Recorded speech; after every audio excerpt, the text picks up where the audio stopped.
சமீபத்தில் நடந்த ஒரு சம்பவம். ஒரு மனிதர் வஃபாத் ஆகிறார். வஃபாத் ஆனதற்கு பிறகு அவருடைய ஜனாசாவை குளிப்பாட்டி விட்டு அவருடைய ஜனாசாவை அடக்கம் செய்வதற்காக வேண்டி மக்கள் எல்லாம் சேர்ந்து அவருடைய ஜனாசாவை தூக்கிட்டு கபிரிஸ்தானுக்கு போறாங்க. கபிரிஸ்தானுக்கு போகும் பொழுது அந்த மையத்தினுடைய தங்கை அந்த கபிரிஸ்தானுக்கு வராங்க. வந்ததற்கு பிறகு நானும் உள்ளே வருகிறேன் என்பதாக அனுமதி கேட்கிறாங்க. அப்ப மக்கள் எல்லாம் சொல்லுகிறார்கள், இல்ல பெண்கள் கபிரிஸ்தானுக்கு வரக்கூடாது என்ற விஷயத்தை சொல்றாங்க. அந்த பெண் அடம் பிடிக்கிறாங்க, இல்ல என்னுடைய அண்ணாருடைய ஜனாசா தானே, நானும் கபிரிஸ்தானுக்குள்ள வரேன், இறுதியாக கொஞ்சம் இருந்துட்டு போயிடுறேன் என்பதாக சொல்றாங்க. அந்த பெண்மணிக்கு அந்த மக்கள் எல்லாம் அனுமதிக்கிறார்கள். அந்த பெண்மணி கபிரிஸ்தான் ஒரு ஓரமாக வந்து நிற்கிறாங்க.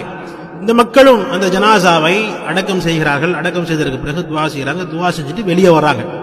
மக்கள் வெளியே வரக்கூடிய நேரத்தில் அந்த தங்கை, அதாவது அந்த ஜனாசாவுடைய தங்கை, அந்த மையத்தினுடைய தங்கை சத்தம் போட்டு ஒரு சத்தம் கொடுக்குறாங்க, ஒரு கத்துறாங்க.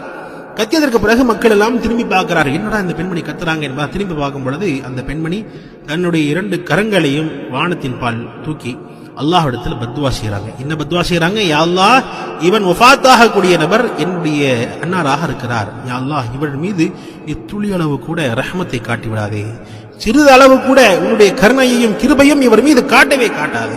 யா அல்லாஹ், கடந்த 30 ஆண்டுகளாக என்னுடைய தந்தையினுடைய சொத்து எனக்கு வர வேண்டியதாக இருந்தது. அந்த என்னுடைய தந்தையினுடைய சொத்தை இவர் அபகரித்து எனக்கு கொடுக்காம ரொம்ப கஷ்டப்படுத்தினாரு, ரொம்ப சிரமத்துக்கு ஆளாக்கிட்டாரு. யா அல்லாஹ், எனக்கு எப்படி கஷ்டம் ஏற்பட்டதோ அதை விட அதிகமான கஷ்டத்தை யா அல்லாஹ் நீ இவருக்கு தருவாயாக என்பதாக அந்த பெண்மணி பத்வா செய்து அந்த கபிரிஸ்தான் விட்டு வெளியே வராங்க. அல்லாஹ் அக்பர். யோசிச்சு பாருங்க, ஒருத்தருடைய ஹக்கை நம்ம அடிச்சு, ஒருத்தருடைய சொத்தை நம்ம அகரிச்சு நம்ம சாப்பிட்டோம் என்பதாக சொன்னா, ஒருத்தருடைய சொத்தை நம்ம கொடுக்க வேண்டிய ஹக்கு சரியா நம்ம கொடுக்கல என்பதாக சொன்னா, இறுதி நேரத்தில் யாருமே நமக்காக துவா செய்ய மாட்டாங்க, எல்லாமே பத்வா செஞ்சுட்டு தான் போவாங்க. அல்லாஹ் பாதுகாக்க வேண்டும். திருமிதி ஷரீஃபனுடைய ஒரு ரிவாயத்தாக இருக்கிறது. கண்மணி நாயகம் ஸல்லல்லாஹு அலைஹி வஸல்லம் கூறுகிறார்கள், ஒரு மனிதனுக்கு 2 பெண் குழந்தைகள் அல்லது 2 தங்கைகள் இருக்கிறார்கள், அல்லது ஒரு மனிதருக்கு 3 பெண் குழந்தைகள் அல்லது ஒரு 3 தங்கைகள் இருக்கிறார்கள் என்பதாக சொன்னா, அவர்களுக்கு நல்ல முறையில் கல்வியை கொடுத்து நல்ல வாழ்க்கை கொடுத்து அவர்களுக்கு திருமணம் செய்து வைக்கிறார்கள் என்பதாக சொன்னா, அதே போன்று அந்த தங்கைகளுடைய சொத்திலேயோ அந்த தங்கைகளுடைய அந்த பொருளாதாரத்திலேயோ அவர்கள் கை வைக்காம, அவருடைய ஹக்கு அடிக்காம, அவருக்கு போய் சேர வேண்டிய ஹக்குகள் எதுவுமே அபகரிக்காம நாம இருந்தோம் என்பதாக சொன்னா, அந்த மனிதருக்கு நிச்சயமாக அல்லாஹ் ஜல்ல ஷானஹு தஆலா சொர்க்கத்தை கொடுப்பான் என்று கண்மணி நாயகம் ஸல்லல்லாஹு அலைஹி வஸல்லம் அவர்கள் சொன்னார்கள். அப்ப ஒரு மனிதர் தன்னுடைய தங்கையினுடைய சொத்து அடிக்கிறாரு, அபகரிச்சு சாப்பிடுறாரு என்பதாக சொன்னா, அல்லாஹ் ஜல்ல ஷானஹு தஆலா நிச்சயமாக நரகத்தில் போடுவான் என்பதிலே எந்தவித சந்தேகமும் இல்லை. அல்லாஹ்வர்களே, அப்ப அடுத்தவருடைய ஹக்கை, அடுத்தவருடைய சொத்தை நாம் சாப்பிடுவதை விட்டு பயப்பட வேண்டும், அல்லாஹ்வை அஞ்சு கொள்ள வேண்டும். நபிகள் நாயகம் ஸல்லல்லாஹு அலைஹி வஸல்லம் அதை தான் சொன்னார்கள், தங்கைகளுடைய சொத்துகளில் நீங்கள் அல்லாஹ்வை பயந்து கொள்ளுங்கள் என்பதாக சொன்னார்.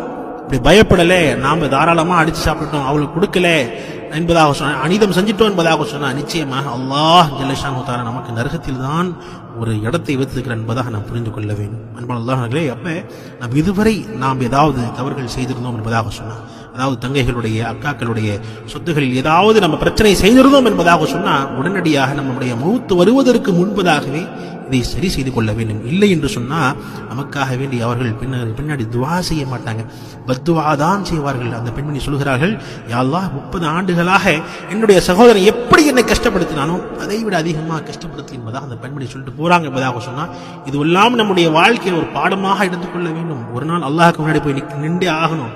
நீங்க என்னதான் உலகத்தில் வாழ்ந்திருந்தாலும் ஒரு நாள் கொண்டு போய் கபர்ல உங்களை அடக்கம் செய்யதான் போறார்கள். அந்த நேரத்தில் அல்லாஹ் நீங்க என்ன பதில் சொல்ல போறீங்க?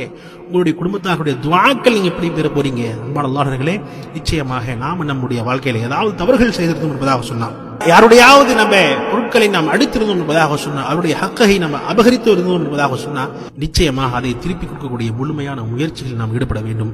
வல்ல ரஹ்மான் நம் அனைவருக்கும் இந்த விஷயத்தை புரிந்து அதன் பிரகாரம் அமல் செய்யக்கூடிய பாக்கியம் தந்தல்வானாக.